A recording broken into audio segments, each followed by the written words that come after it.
Olá, meus amigos, um dia de muita paz para todos nós, quanta alegria estarmos aqui novamente nas gravações do nosso estudo da obra Os Mensageiros.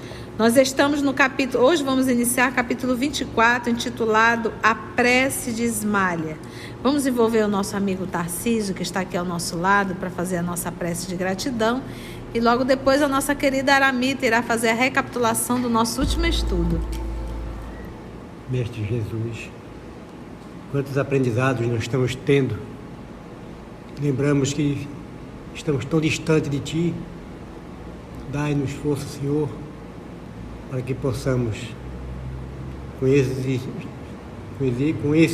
ensinamentos, procurar a Ti em todas as nossas atividades, em todos os nossos contatos com os irmãos menos felizes, menos esclarecidos.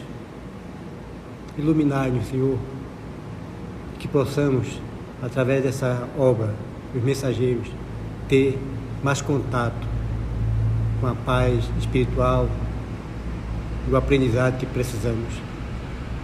Guiai-nos, Senhor, orientai-nos, que possamos fazer a Tua vontade e não a nossa, como sempre fazemos. Que assim seja. Então vamos lá, Mita. Em nosso último estudo, vimos que o Aniceto convida o André Luiz e o Vicente a examinarem aquelas pessoas que estão no pavilhão, rente ao chão, em maus sonos, em uns sonos tormentosos. E o André Luiz se aproxima de uma senhora, se concentra nela, e ele vê, parte da vida dela, onde ela assassina, ela mata um companheiro que a abandonou e constitui outra família. E apesar de o companheiro pedir, implorar para ela não matá-lo, Ana, me perdoa, eu mudei de vida, eu quero te ajudar como irmão, e ela diz que não, que por conta disso ele vai morrer. E no final ele pede: Ana, por misericórdia, pelo amor de Deus, não faz isso comigo, eu tenho filho pequeno. Aí ela, já meio enlouquecida, pelo ciúme, pelo tudo, gritou para ele, diz que Deus não existe, e o mata a marteladas. E depois ela sombras negras sobre ela, porque ela também passou para a desencarnação, e vive esse sono atormentado. E o André Luiz se lembrou das lições em nosso lar, teve compaixão dessa irmã e teve um pensamento feliz, por ela, e ele queria ajudá-la. E o Aniceto disse para ele que esse pensamento de fraternidade e paz muito auxiliar essa irmã infeliz, que às vezes é a única coisa que a gente tem, não tem nem recurso material, nem pode agir numa situação, mas aí essa lição de Aniceto fica, que o pensamento de paz e fraternidade auxilia em qualquer lugar. Aí, a gente fica a se perguntar, estava na programação ela se relacionar com um homem casado, e que parece que ele levou esse caso por algumas décadas, ao ponto dela chamando isso de amor, ela sendo amante, e quando ela percebeu que ele nunca abandonou a família para ficar com ela, isso já foi um motivo de muita revolta. Então, está programado? Não está programado. Mas a gente, com as nossas escolhas absurdas, a gente faz da nossa vida um inferno. O que você tem que se envolver com homem casado? Homem casado, o que você tem que procurar amante na rua? Olha a confusão aqui, perdeu uma encarnação. Por causa de quê? Sexo. Destruir uma família. Destruir uma família. E ela ainda me sai como assassina. Uma ou mais, a Carla aqui está lembrando. Então é aquilo que a gente fala, gente, as nossas quedas são as mesmas. Sexo, dinheiro e poder. Há milênios nós estamos caindo nessas mesmas coisas. E aí, ela vive o inferno. E não foi depois de morta. Esse inferno ela já viveu aqui. Porque antes de matá-lo, ela arquitetou. Quando ela começou a arquitetar a forma que ela iria matá-lo, gente, ela colocou no carrinho de mão, levou o corpo dele e jogou ali no trilho do trem para estraçalhar tudo. Quando ela começou a arquitetar, você acha que ela tinha quem como sócio no mundo espiritual? Lembra da mensagem de associação no livro Pensamento e Vida? Com quem que ela estava associando? Se associando com espíritos nobres? Não estava. Então, quando você começa a arquitetar o mal, seja no grau maior ou no grau menor, você está sendo assessorado por espíritos perversos. E nesse momento você se torna também um espírito perverso. Vamos agora aliviar com a Ismália. Dentro de poucos instantes, diz André Luiz, reuníamos-nos de novo ao grupo. O administrador fez um sinal luminoso em forma triangular. Eu achei isso tão interessante. Quem é o administrador? Alfredo. E ele chamou o pessoal, fez um sinal luminoso em uma forma triangular, né? Eu fiquei a refletir, por que um triângulo? Aí a gente lembra das pirâmides, e é como se fosse assim, a base se ligando com o mais alto, né? Nessa função de um triângulo. E observei que todos os cooperadores se puseram de pé, em atitude respeitosa, só com esse sinal que ele fez, ou seja, todos sabiam que esse sinal já seria um convite para a prece. Vamos lá ouvir o nosso administrador do pronto-socorro, do posto de socorro. É o momento da oração no posto de socorro. Disse Alfredo, gentil, como a prestar-nos esclarecimentos precisos. O sol desaparecera no firmamento, mas toda a cúpula celeste refletia-lhe o disco de ouro. Os tons crepusculares encheram as vizinhanças de maravilhosos efeitos de luz, muito visíveis agora ao nosso olhar, porque Alfredo, sem que eu pudesse conhecer o motivo, mandara apagar todas as luzes artificiais antes da oração. No centro dos pavilhões, a sombra se fizera, desse modo, muito intensa. Mas o novo aspecto do firmamento, banhado em tonalidades sublimes, dava-nos a impressão de permanência em prodigioso palácio, em virtude do imenso teto azul iluminado à distância. Gente, que lindo, hein? Fundamente impressionado. Lembra que eles estão ainda no pavilhão, né? Fundamente impressionado, procurei convizinhar-me mais do pequeno grupo de companheiros. Do quadro de colaboradores do castelo, apenas algumas senhoras permaneciam junto de nós, como se estivessem fazendo honrosa companhia à nobre Ismália. Os demais, homens e mulheres, mantinham-se nos lugares de serviço que eles competiam, não longe das criaturas mumificadas. Lembra que está um grupo aí de mais de quantas pessoas? Quase 2.000 pessoas. Quase 2.000. 1980. Pronto, 1980 pessoas ali, aparentemente dormindo, mas nós já percebemos que todos estão em estado de pesadelo. Notei que, embora em estado, ou seja, pedido insistentemente, Aniceto esquivou-se à chefia espiritual da oração, alegando que, por direito, essa posição cabia à devotada esposa de Alfredo. Então, a presença do senhor Aniceto lá, olha, conduz a oração. Ele disse, não. Quem deve fazer a oração realmente é a senhora Ismália, porque ela está envolvida com trabalho, entendeste? É isso que a gente entende. Ela está envolvida com trabalho, ela está ali há tempos fazendo isso. O sentimento dela, não é que o senhor Aniceto não é um espírito superior, o é, mas ela conhece, ela trabalha, o sentimento é maior ainda. Entende, gente?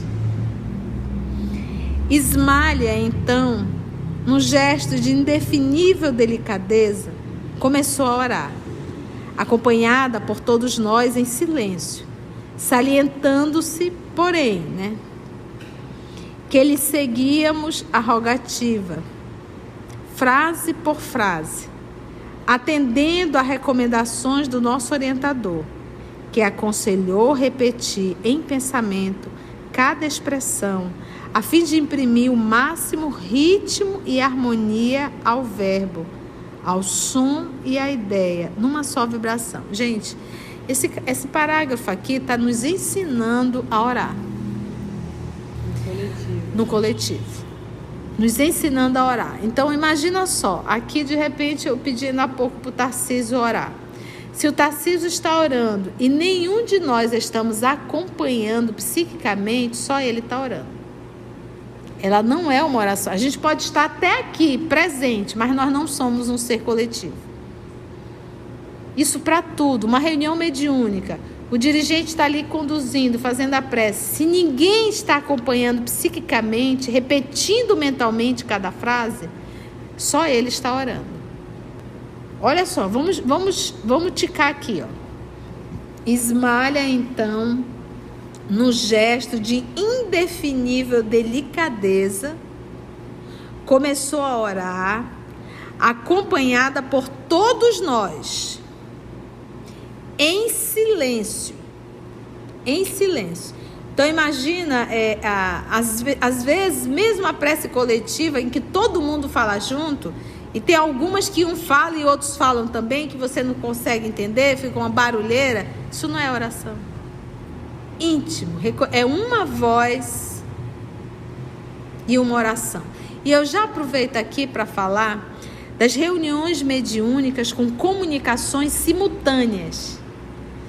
Reunião mediúnica com comunicação simultânea eu tenho 3 médios de psicofonia e os 3 entram em transe ao mesmo tempo e tem 3 dialogadores falando. Agora pensa um grupo normalmente de 15 pessoas com 6 pessoas falando ao mesmo tempo. Me diga se isso tem harmonia. Se é no processo de desobsessão, em que o dialogador vai fazer uma prece, que os médios de apoio têm que apoiar aquela prece, como que vai fazer isso com 6 pessoas falando ao mesmo tempo? É impossível, gente. Vamos estudar o espiritismo para a gente entender a prática dele. E todo o trabalho, quando se envolve, por que a gente faz a prece inicial e a prece final? Não é para enfeitar, não, o áudio. É para que a gente possa estar em comunhão com o Pai, pedindo força através da oração, sempre. Por mais curta que seja, o sentimento e a intenção é tudo. Então, por todos nós em silêncio, acompanhado por todos nós em silêncio, salientando-se, destacando, porém, que lhe seguíamos a rogativa, frase por frase, acompanhando ali mentalmente. Então, a Amida começa a orar, eu fecho os olhos aqui, faço aquela posição de quem está em prece, mas meu pensamento foi lá em casa, o pensamento foi na rua, o pensamento já esqueci de colocar o chá, que eu esqueci no supermercado. Acabou. Só a Amida orou. Então, fica a dica. Repete mentalmente. Atendendo a recomendações do nosso orientador.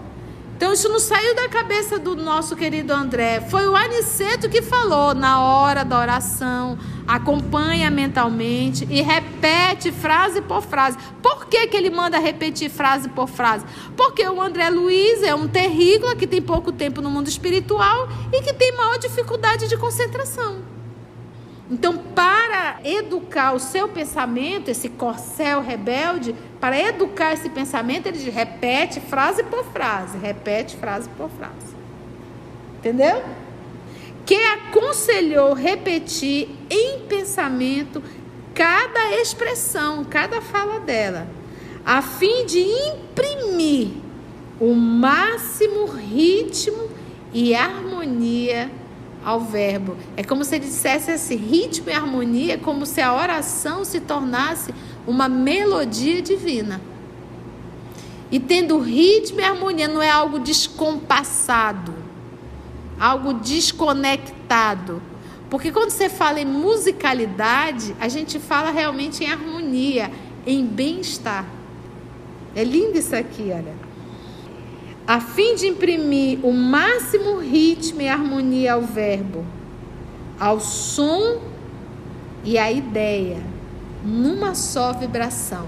Porque eu posso falar o Pai Nosso, é o som, mas não tem aí a ideia do que eu estou falando. É por isso que em Espiritismo nós não incentivamos a prece decorada. Deixa teu coração falar. Deixa o teu sentimento falar. Ao som e à ideia, numa só vibração, pensamento e palavras. Começou Ismália comovidamente. Senhor, dignai-vos assistir os nossos humildes tutelados, enviando-nos à luz de vossas bênçãos santificantes. Aqui estamos prontos para executar vossa vontade, sinceramente dispostos a secundar vossos altos desígnios. Conosco, Pai, reúnem-se os irmãos que ainda dormem, anestesiados pela negação espiritual a que se entregaram no mundo. Despertai-os, Senhor, se é de vossos desígnios sábios e misericordiosos, despertai-os do sono doloroso e infeliz. Acordai-os para a responsabilidade, para a noção dos deveres justos. Magnânimo Rei, apiedai-vos de vossos súditos sofredores. Criador compassivo, levantai as vossas criaturas caídas. Pai justo, desculpai vossos filhos desventurados. Permiti caia o orvalho do vosso amor infinito sobre o nosso modesto posto de socorro. Seja feita a vossa vontade acima da nossa. Mas se é possível, Senhor, deixai que os nossos doentes recebam um raio vivificante do sol da vossa bondade. Vamos lá entender a solicitação dela sabiamente, né? Dignai-vos assistir os nossos humildes tutelados, enviando-nos à luz de vossas bênçãos santificantes. A dizer assim, tia, Deus nos ama infinitamente, por que é preciso a gente então pedir a Ele? Se a Ismália nesse momento está fazendo um pedido a Deus, e se a Ismália não pedisse, Deus não iria acudir? Vamos pensar, nós somos filhos de Deus, encarnamos para aprendermos verdadeiramente a agirmos como filhos de Deus, não como animais irracionais. Então, a oração é uma dádiva divina para nós aprendermos a sermos filhos de Deus. Quando eu falo sermos filhos de Deus, na condição de atitude, na condição de vivência. Entende? Então, como eu sou filho de Deus, eu sou co-criador. Eu tenho uma potencialidade muito grande dentro de mim, mas eu não a uso. Eu não a uso. E o Pai ajuda os seus filhos através dos filhos. Porque foi para isso que a gente nasceu. Entende? Então a oração, ela beneficia muito a Ismália, porque ela se eleva nesse momento. E o fato dela interceder pelos outros irmãos, ela consegue entrar numa comunhão divina. Entende? Então, a prece é um recurso que Deus nos dá para nós nos colocarmos na condição de filhos de Deus, ou seja, de co-criadores. Lembra quando Jesus curava? Ele disse, tudo o que eu faço, vós podeis fazer. E ainda até melhor. De se aproximarmos mais daí. Exatamente. Enviando-nos à luz de vossas bênçãos santificantes, aqui estamos prontos para executar vossa vontade, sinceramente dispostos a secundar e auxiliar vossos altos desígnios. Conosco, ou seja, Pai, eu peço a tua intercessão, mas eu estou aqui, Pai. Eu estou disposto a trabalhar. Conosco, Pai, reúnem-se os irmãos que ainda dormem, anestesiados pela negação espiritual a que se entregaram no mundo. Olha que interessante. Então, eu encarnei na Terra, mas o que eu me proponho? A ser um humano, vivendo uma vida horizontal, negando a minha essência, que é espiritual. Tia, o que é negar a minha essência espiritual? Negar a tua essência é deixar de ser bom. Isso é negar a nossa essência. Por isso que ele diz assim, anestesiado pela negação espiritual. Então a nossa irmã lá atrás, que matou um cidadão, um irmão dela, ela estava anestesiada, anestesiando o seu ser espiritual. Ela estava apenas pensando na forma e nas sensações fisiológicas, no seu desejo infantil. Logo o ser espiritual estava o quê? Anestesiado. Helena, do livro Ave Cristo, também está anestesiada. Pensa apenas nos prazeres e no dinheiro. Aí a nossa querida Narumi está dizendo, todos nós, tia, vai todo mundo dormir no mundo espiritual? Nesse sono, nesse pesadelo? A grande maioria, né? Entende? Lembra sempre disso. A natureza não dá salto, é o coletivo. Mas o individual, ele pode dar salto. Paulo não deu um salto? Deu.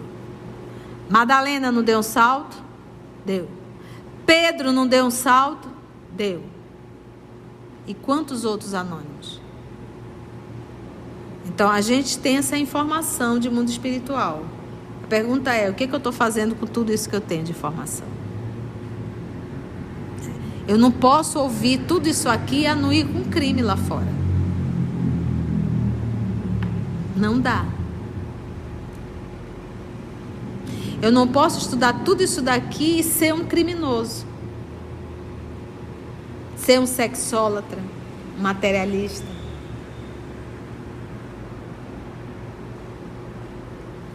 Senhor, despertai-os, Senhor, se é de vossos desígnios sábios e misericordiosos. Se é.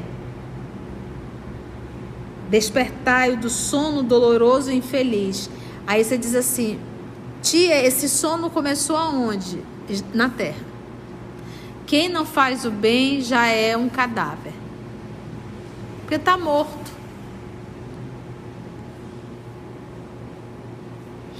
Acordai-o para a responsabilidade. Porque aquela moça lá que está naquele estado de sono, vendo constantemente o crime que ela realizou, ela está ali desperta para a responsabilidade do crime que ela cometeu? Não, ela está apenas no processo de autopunição. Deus colocou eles dormindo? Não. Eles se colocaram nesse estado. E muitos de nós já estamos nos colocando. Gente, muitos de nós, terrícolas, estamos criando prisões tenebrosas para a gente. Muitos. Fala, filha. Por que nesse caso eles dormem? Porque tem alguns que pagam pelo... tem vários, parece assim, que caminhos, né? Alguns pagam, ficam presos na terra, outros vão por vales, outros vão sendo perseguidos por entidades perversas, outros são presos em alguns locais, e esses dormem. A Nara me diz, tia, eles dormem, filha? O corpo perispiritual está cadaverizado em cima de um leito, mas eles, espíritos, estão em estado de perturbação. A mente dessa criatura, o ser pensante que é o espírito, continua preso no crime. Só o corpo está ali, entende? Mas ele é aquilo, aonde está o teu pensamento, aí tu espírito está. Então, em verdade, você está vendo um corpo adormecido, mas ela está presa na cena do crime.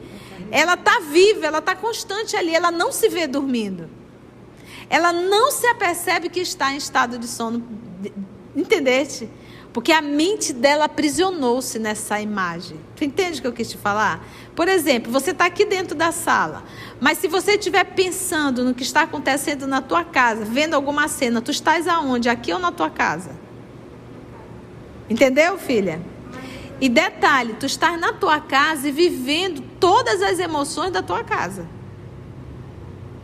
Mas o que eu digo é, a gente poderia ter até como mérito deles estar ali, porque eles poderiam estar em lugares piores. Aí eu volto a te responder. Ela já está no lugar pior. A mente dela está onde, minha filha? Entendeu? Ela não está vivendo o sono. Ela está vivendo o crime. Ela está no inferno, filha. Então você olha ali, está todo mundo dormindo e tu está vinculando a imagem. Eu estou vinculando a mente. Eles estão vivendo o inferno. Ela não sai daquela ideia, ela não sai da cena do crime, porque desde quando ela estraçalhou o corpo dele lá no trem, no trilho do trem, a partir dali ela já saiu enlouquecida. Ela não aprisionou depois da desencarnação. Desde a cena do crime ela está aprisionada na própria mente, na própria culpa. Entende, filha? Então, ela não está dormindo. Você vê um cadáver mumificado, mas ela, espírito, está ativa no inferno da própria consciência. Então, se ela tivesse num vale, não seria diferente. Ela já está no inferno. Entende o que eu quis te falar? Ela já está no inferno. Vamos dar um exemplo. Você pode estar dormindo num quarto belíssimo, nesses lençóis de não sei quantos mil fios, caríssimo, um ar-condicionado, tudo redondo. Mas tu está no inferno, a tua mente está no inferno. Você não consegue perceber a beleza do espaço que tu estás. Então, em verdade, o meu estado de alma é que vai me dizer se eu estou no céu ou no inferno. Entende? Você ia falar, Carla? Na dúvida da Naruma, eu ainda acho assim que ela ainda nem despertou para começar a correr pelos vales, para ter a consciência. Ela ainda está adormecida, ela ainda não deu nem o primeiro passo para tomar responsabilidade, né? E ela disse, chama eles para ela fala aqui para começar o resgate, para responsabilidade. Nem isso eles têm ainda estão lá. Eles estão presos. E ali o corpo perispiritual dela já foi recolhida num posto de socorro. E quando ela deixa o corpo do amante dela nos trilhos e ela volta, o André diz que ela já venceu. Não, ela agora quer acusar. Ela regalava os olhos como louca, ainda estava encarnada. Era ela agora quem acusava estranha embriaguez de. Não, aqui antes. Cercada de seres que me pareceram bandidos de vestes negras. Ela ainda é encarnada. Foi como a tia, quando a tia falou de associação. Quando ela já se associou com esses bandidos de vestes negras do plano espiritual. Ela já enlouqueceu em vida. A gente acha muito assim. Quando eu desencarnar, para onde eu vou? Gente, presta atenção. Nós já estamos vinculados a determinadas colônias. Nós já estamos vinculados. A pergunta é, com qual colônia? A que está de comum acordo com os teus pensamentos e as tuas ideias e os teus desejos. Então, eu tenho que parar, o primeiro passo que eu tenho que fazer é dizer, meu Deus, o que eu faço da vida? O que eu tenho feito da vida? O que eu tenho buscado na vida? Isso vai dizer quem são meus companheiros. Uma vez eu detectando que a minha vida não está legal, que a forma que eu estou conduzindo não está bem, eu tenho que fazer um esforço para mudar. Porque ao sair do corpo, eu vou me deparar com os meus sócios. Já estou associada, né? Já estou associada. Esperamos nós, que nós possamos estar associados com colônias do bem. Então, eu não vou desencarnar para ir ao inferno, ou eu não vou desencarnar para ir ao céu. Aqui na Terra eu já vivo um céu ou um inferno. E isso independe de condição física ou de condição financeira. É realmente uma condição íntima. Porque nós temos pessoas ricas e perversas. Nós temos pessoas com saúde e perversas. Nós temos pessoas sem saúde e bondosas. Pessoas com dificuldade financeira e bondosas. Entendeu, filho? É complexo, né? Mas foi interessante ela levantar, porque parece assim que eles estão ali dormindo. Não estão dormindo. É um privilégio, não é? Não, e eles não estão dormindo. O corpo está mumificado. Né? Eles nem têm noção, como bem lembrou aqui a Carlinha. Mas eles estão vivendo o inferno. Como suicídio, né? Sempre recordando aquela mesma imagem. Né? Sempre recordando. Mesma cena. Então, não existe absolutamente, gente, nenhum mal que a gente faça, que a gente não venha sofrer as consequências disso. E nesses quase 2.000, ele diz lá, raros eram que pareciam estar dormindo tranquilos. Raros. E ela ainda continua para finalizar. Magnânimo Rei, apiedai-vos de vossos súditos, que é servidores, né? Sofredores. Porque é bom quando Jesus fala, né, do servo e do filho. Então nós ainda não nos colocamos na condição de filho, porque o filho é o herdeiro, o filho é o que acompanha o pai, o filho é o que trabalha com o pai. Então nós ainda não estamos. E ele se sente parte do pai. Ele se sente da família. Nós ainda não estamos nesse nível. Ainda não honramos, né? Não, ainda não honramos. Nós temos que primeiro aprender a ser servos. Servos, o servo faz porque tem que fazer, mas não porque se sente parte da família. Servos infiéis. E ela vai fazer esse crescendo na oração, né? Primeiro rei, depois criador e depois pai. Tudo isso, né? Criador compassivo, levantai as vossas criaturas caídas, porque olha, é muito compassivo mesmo. Pai justo, desculpai vossos filhos desventurados, né? Mas por que desculpai? É como se fosse assim, alivia um pouco. Eles não sabem o que fazem, né? Dá uma aliviada. E por isso a fala de Jesus, sabe? Pai, perdoa. Eles não sabem o que fazem, não. Ou seja, Pai, perdoa, porque eles não têm noção, a confusão que eles estão arrumando. Para quem? Então, quando a gente olha o nosso Senhor Jesus, o corpo ali espiando na cruz, espiando não, que ele não estava espiando, mas assim, se acabando ali na cruz, a gente diz assim, poxa, ele foi derrotado. Não foi ele que foi derrotado. Nós nos derrotamos. E Deus sabe que nós não somos mal, estamos no mal. E o Emmanuel tem uma passagem belíssima que é se soubéssemos, né? Se soubéssemos. Se soubéssemos, né? Porque quando você está realizando mal, quando você está ali satisfazendo todos os seus desejos, você tem certeza que você é Deus. Permite caia o orvalho do vosso amor infinito sobre o nosso modesto posto de socorro. Seja feita a vossa vontade acima da nossa. Mas se é possível, Senhor, deixai que os nossos doentes recebam um raio vivificante do sol da vossa bondade. Seja feita a tua vontade, Senhor, mas se possível, né? E a gente vai ver que essa oração linda, bela e maravilhosa, quantos se levantam e quantos ficam? Um raiozinho.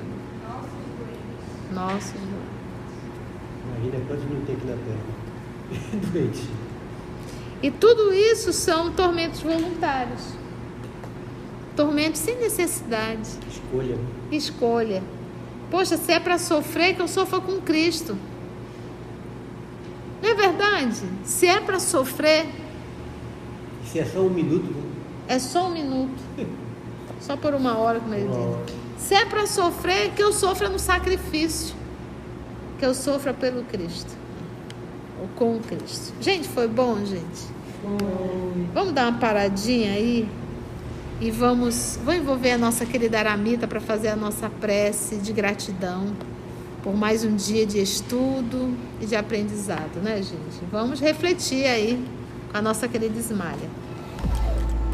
Antes de orarmos em agradecimento, vamos ouvir algumas considerações da tia que destacamos neste estudo para a reflexão dos ensinamentos. Vamos aos destaques da tia? Então é aquilo que a gente fala, gente, as nossas quedas são as mesmas. Sexo, dinheiro e poder. Há milênios nós estamos caindo nessas mesmas coisas. Então, quando você começa a arquitetar o mal, seja no grau maior ou no grau menor, você está sendo assessorado por espíritos perversos. E nesse momento você se torna também um espírito perverso. Todo trabalho, quando se envolve, por que a gente faz a prece inicial e a prece final? Não é para enfeitar, não, o áudio. É para que a gente possa estar em comunhão com o Pai, pedindo força através da oração, sempre. Por mais curta que seja, o sentimento e a intenção é tudo. # fica a dica. Repete mentalmente.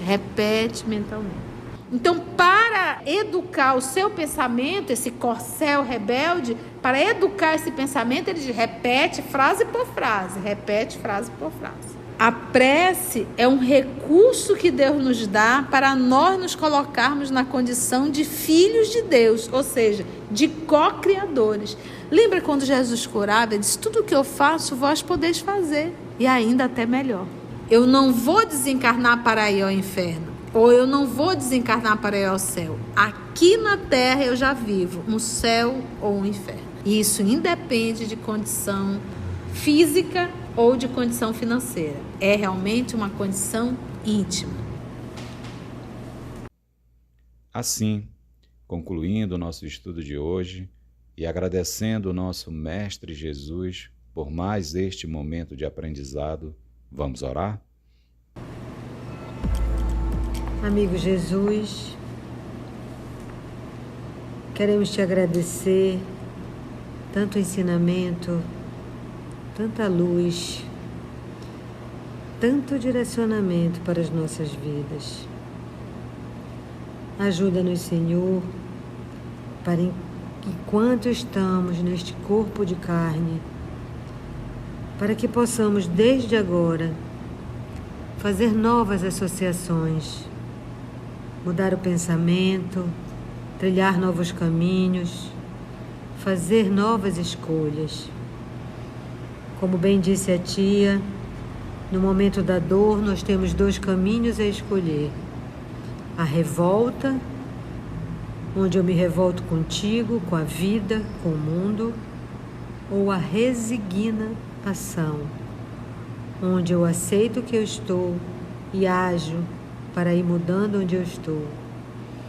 E uma das formas mais maravilhosas de resignação que a gente viu hoje, na prece de Lívia, é não nos esquecermos de fazer essa ligação contigo, essa ligação direta através do pensamento, essa ligação direta que Ismália também nos ensina a te chamar de magnânimo Rei, Criador compassivo e Pai justo.